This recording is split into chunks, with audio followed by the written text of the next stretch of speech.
Os opioides exógenos, pessoal, eles vão atuar nos mesmos receptores com mais intensidade, né? Principalmente dependendo da dose que eu estou usando e de qual opioide potente ou não que eu estou usando. Mas, de uma forma farmacológica, a gente vai modular, né, e se aproveitar desse sistema endógeno para fazer um efeito mais intenso de modulação de dor, por exemplo. Então, aqui vocês estão vendo vários desses opioides exógenos, muitos vocês já ouviram falar. A morfina, que é o opioide mais clássico aí, né, usado no contexto médico, onde existem várias formas de utilização, mas o mais comum que a gente observa é a forma, né, de utilização injetável, por exemplo, mas existe também forma oral e tudo mais, e vejam que ela tem uma meia-vida relativamente curta, né, 3 a 4 horas. Significa que a cada 3 a 4 horas ela vai caindo pela metade a sua concentração. A heroína, que também foi feita inicialmente como um medicamento, e é interessante até porque a ideia inicial da heroína era ser um medicamento que fosse, inclusive, pudesse ajudar os pacientes que estavam muito dependentes de morfina. Então, vamos usar um medicamento aí que possa ser um pouco melhor que isso, e na verdade foi pior, né? Porque a meia-vida da heroína, ela é muito curta, e a própria heroína, ela é convertida em morfina no corpo, e quem inventou, né, o pessoal que desenvolveu a heroína não sabia disso na época, e a própria heroína vira morfina no corpo. Hoje, depois, mais para o final da aula, a gente vai falar um pouco dessas conversões. Os opioides, eles vão se transformando no nosso organismo através da biotransformação e vão se tornando outros opioides dentro do nosso próprio corpo. E vejam, então, que uma meia-vida muito curta, o que faz com que o tempo de ação seja muito rápido e vai acabar tendo um efeito muito intenso, né? A heroína, rapidamente, ela foi se tornando uma droga de abuso, uma substância de abuso, e hoje é uma droga proscrita, né? Proibida, mas ela é utilizada, então, de maneira ilegal, como droga recreativa, né? Ou uso não médico adulto, certo?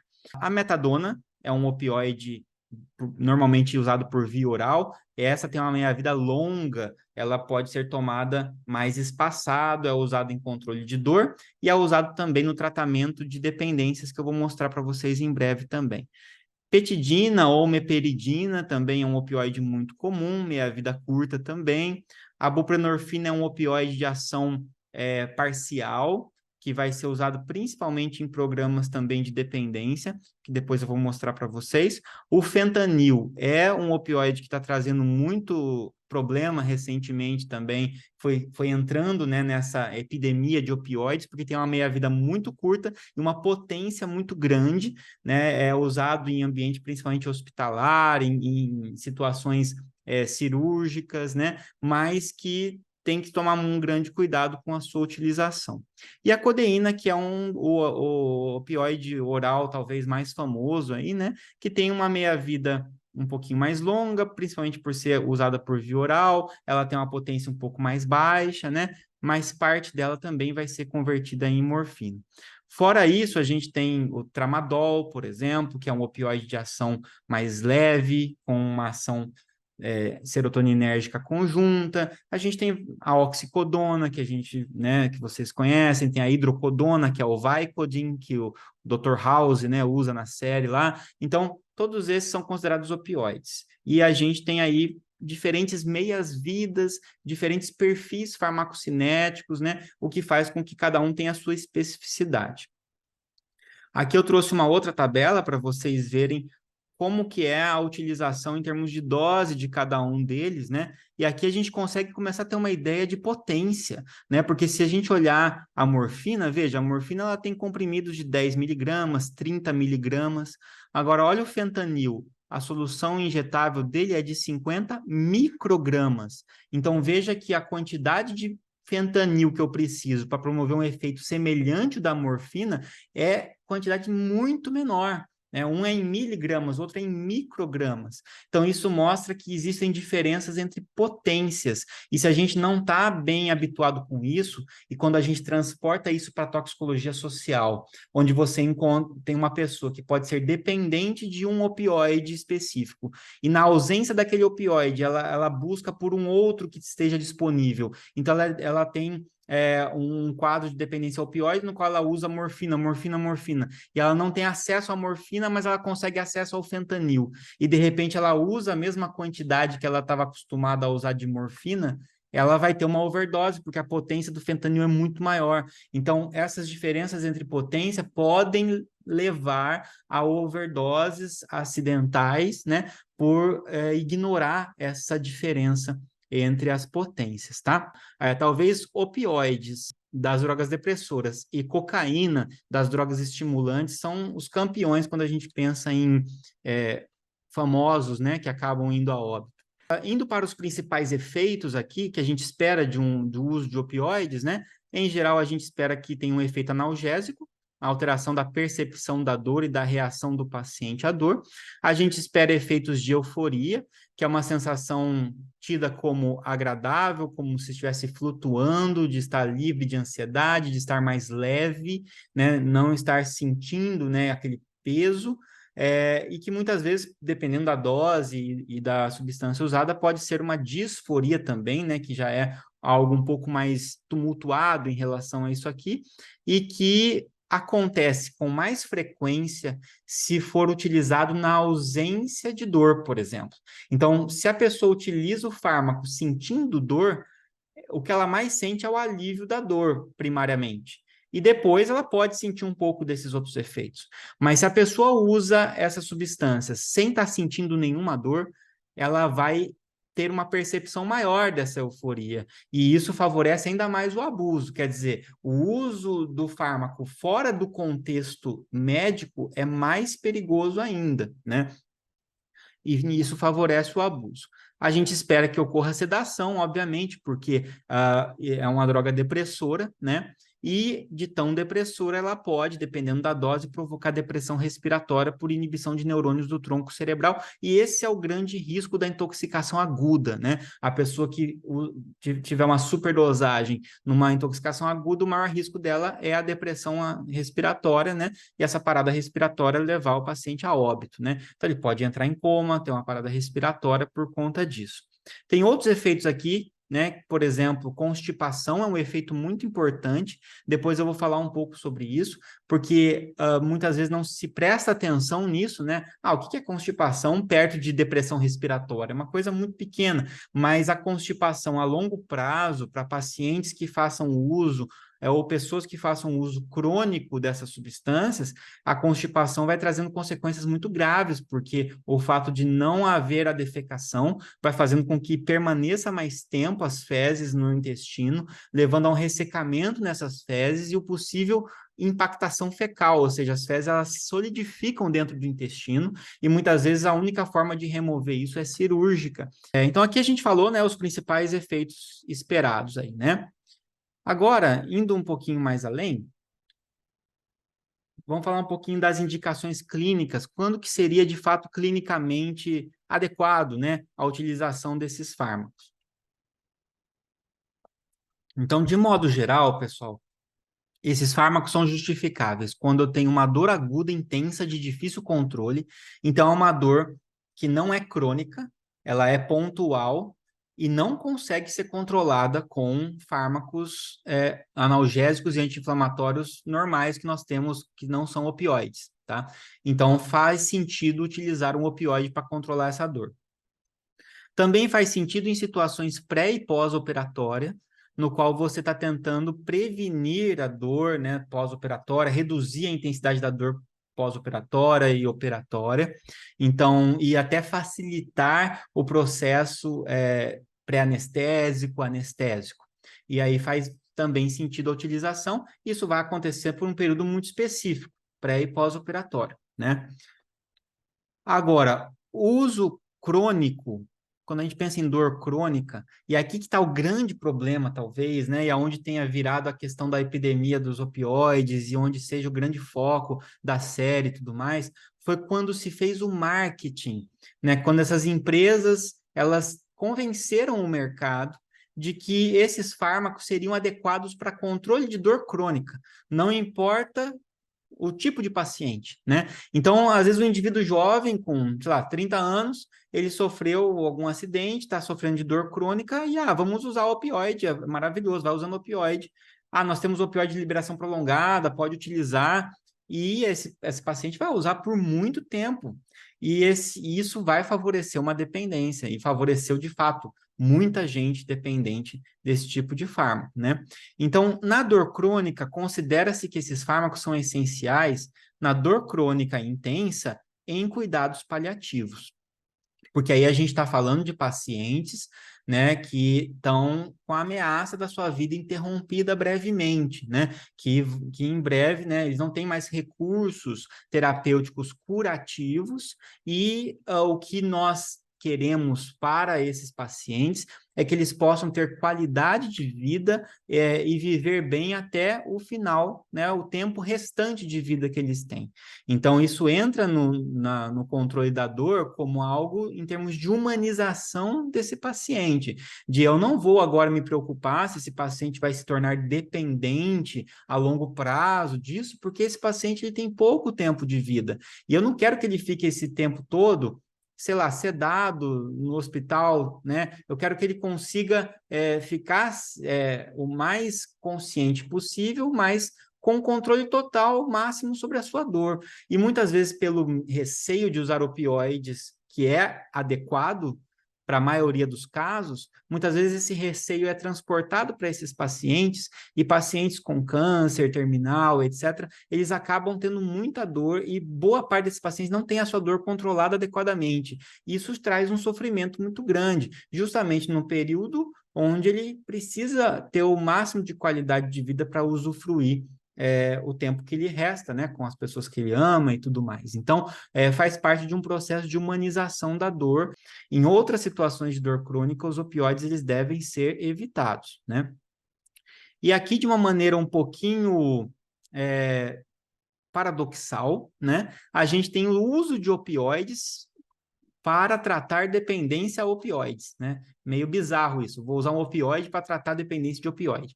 Mas não é tão bizarro assim, né? Se a gente pensar que a gente usa adesivo de nicotina para tratar a dependência de cigarro de nicotina. Então, a ideia é nesse sentido de terapias de substituição. A gente comentou um pouco sobre isso quando a gente falou na aula de dependência, né? De neurobiologia da dependência.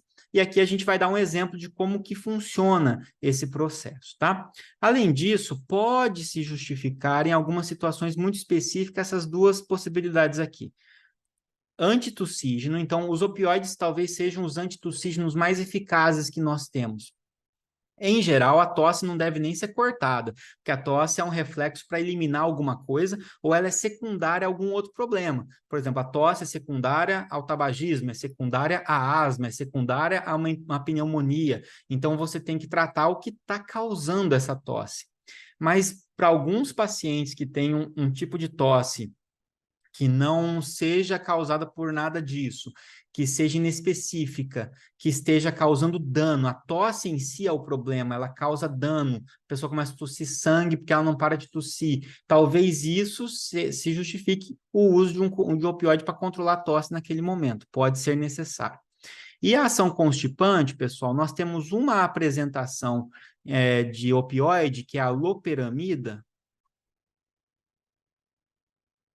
que é um opioide com baixíssima capacidade, virtualmente praticamente nenhuma capacidade de atravessar a barreira hematoencefálica. Então, a loperamida é um opioide que não consegue chegar até o sistema nervoso central. Então, ela não causa dependência, porque ela não consegue nem chegar no sistema nervoso. Então, ela não trata dor, não causa dependência, mas ela não faz quase nada do que a gente viu aqui. Mas como ela fica no sistema nervoso periférico, ela é capaz de atuar nos neurônios ali, inibir neurônios do plexo mioentérico, ou seja, os neurônios do intestino. Então, ela consegue fazer com que o peristaltismo diminua. Então, ela serve para provocar constipação.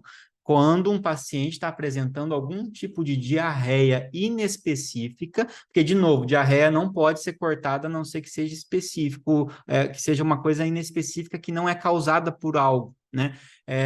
Então, essa diarreia que é inespecífica, que está colocando o paciente em risco porque ele está perdendo eletrólitos, etc., e existe essa possibilidade de usar a loperamida, que é constipante, tá? E na analgesia, pessoal, para dor, né, existe toda uma escada aqui analgésica que a OMS preconiza. Então, tratar a dor não é uma coisa assim, vamos tomar o que dá, né? A gente tem escalas de dor, onde a dor leve de 0 a 3, dor moderada de 4 a 6 de intensidade e a dor intensa de 7 a 10, elas requerem abordagens diferentes. Então, a dor leve, veja, ela se restringe ao uso de analgésicos ou de anti-inflamatórios não esteroidais, como, por exemplo, diclofenaco, né, nimesulida, etc., ou de corticoides, né? Agora, a dor moderada, aí sim pode-se pensar começar a usar talvez um opioide fraco, como codeína, tramadol, associado a esses outros fármacos. Da mesma forma, se essa dor for muito intensa, aí eu posso usar um opioide forte ao invés de um opioide fraco, então a morfina, metadona, fentanil, associado a esses fármacos para que eu use sempre a menor dose possível. E claro que dependendo do tipo de dor, eu posso requerer a necessidade de associar antidepressivos, anticonvulsivantes, etc. E se a dor for refratária a tudo isso, existem possibilidade de tentativa de bloqueio dos nervos, né, através de anestésicos locais e tudo mais, para tentar controlar a dor. Então, é criterioso, pelo menos no papel, deveria ser criterioso e segue-se um protocolo para o tratamento da dor. O que a gente percebe com essa questão da epidemia dos opioides, tudo isso, é uma junção, né, entre um marketing agressivo de uma indústria farmacêutica querendo aumentar as vendas do seu produto e não se preocupando com os impactos éticos e de saúde disso, e falhas no processo regulatório que podem acontecer associado a isso, junto com a prescrição irresponsável e muitas vezes não baseado em protocolos, não baseado em evidências e baseado sim na vontade do próprio clínico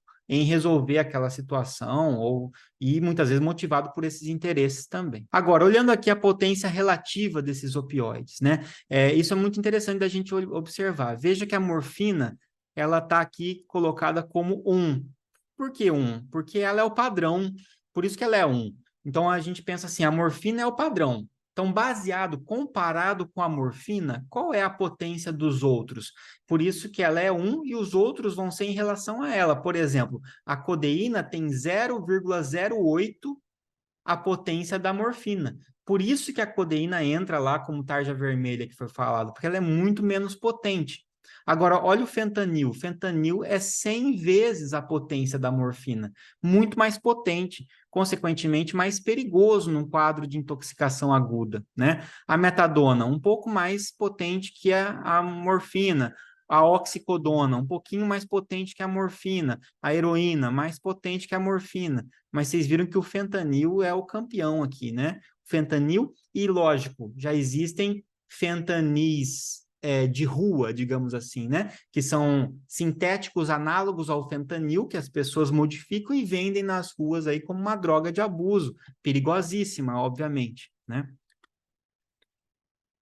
Então, agora eu vou dividir com vocês aqui os quadros de intoxicação aguda e de intoxicação crônica, de dependência, para a gente poder diferenciar as duas situações, porque tanto uma situação de intoxicação aguda quanto uma situação de intoxicação crônica e de dependência, elas requerem uma abordagem, uma intervenção, um tratamento, mas são abordagens diferentes e são consequências diferentes.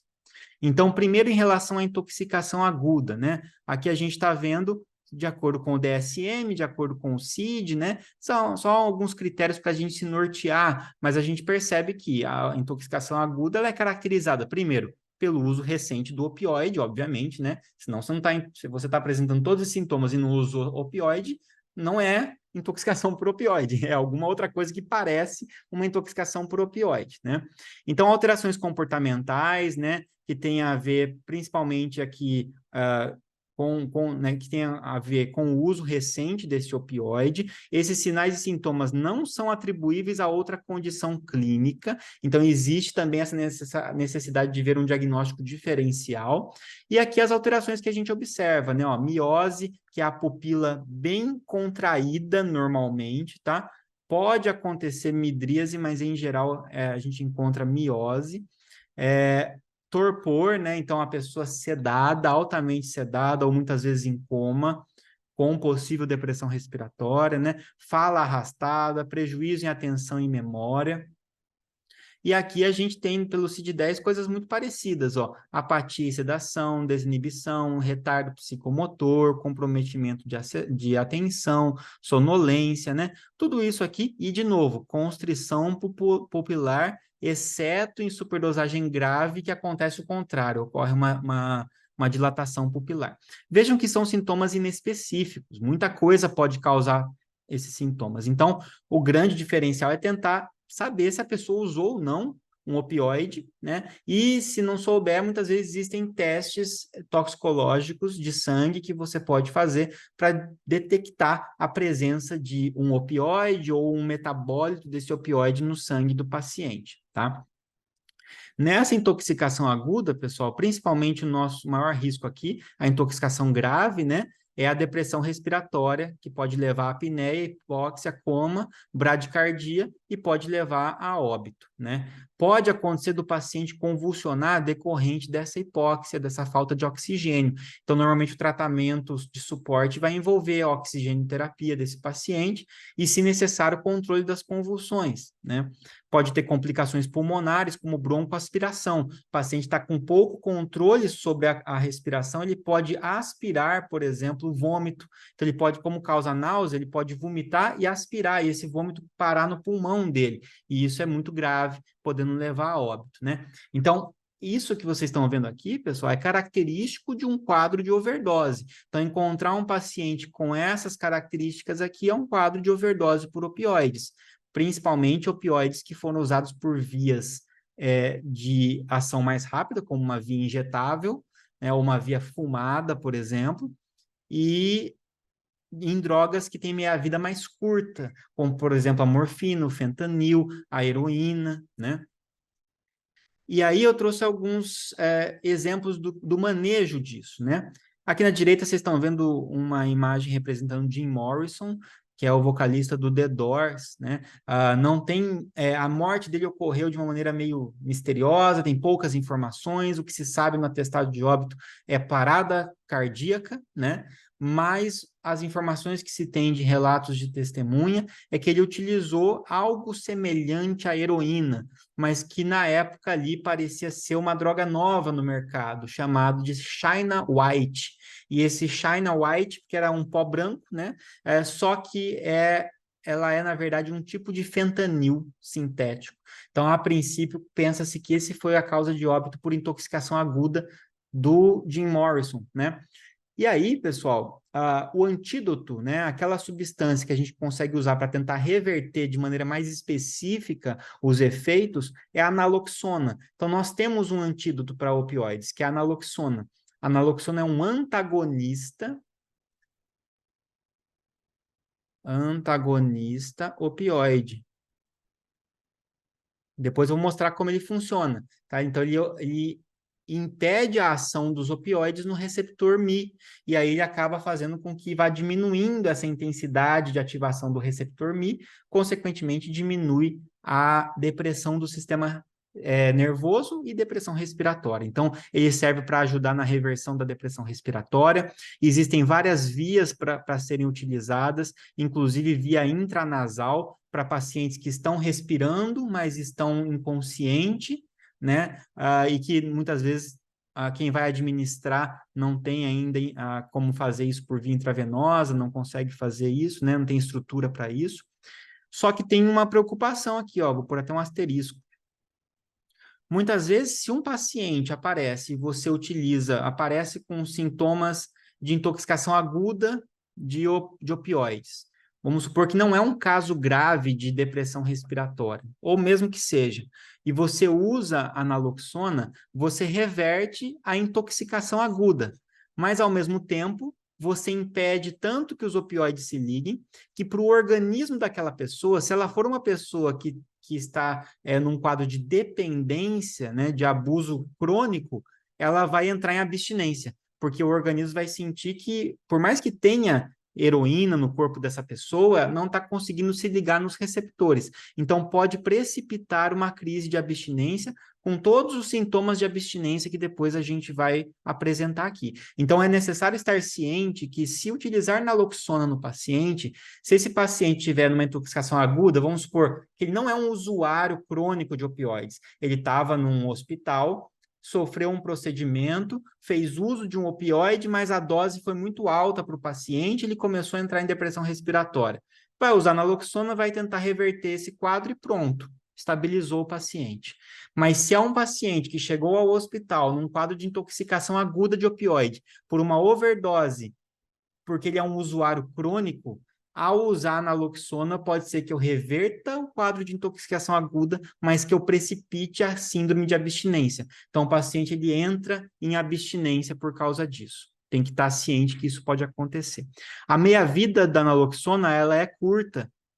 Então, isso faz com que não adiante dar só uma dose lá para o paciente e pronto, porque ele é eliminada rápido. Então, o paciente pode voltar da depressão respiratória, a naloxona ser eliminada e ele volta a entrar em depressão respiratória. Então, você precisa muitas vezes fazer infusão contínua ou administração repetida desse paciente, tá? Junto com isso, obviamente, o paciente vai ser amparado por uma terapia de suporte de acordo com a sintomatologia dele. Então, se a pressão está muito baixa, vai usar drogas vasoativas que aumentam a pressão. Se o paciente está tendo convulsões, vai usar um anticonvulsivante. Se ele está tendo arritmias cardíacas por um desequilíbrio eletrolítico, vai ter que regular isso. Se ele está tendo convulsão por falta de oxigênio, vai usar oxigênio e por aí vai. Então, a terapia de suporte somado à possibilidade de um antídoto, certo? Isso é assim que funciona a intoxicação aguda, que nós vamos usar de exemplo agora o caso do Prince para ilustrar.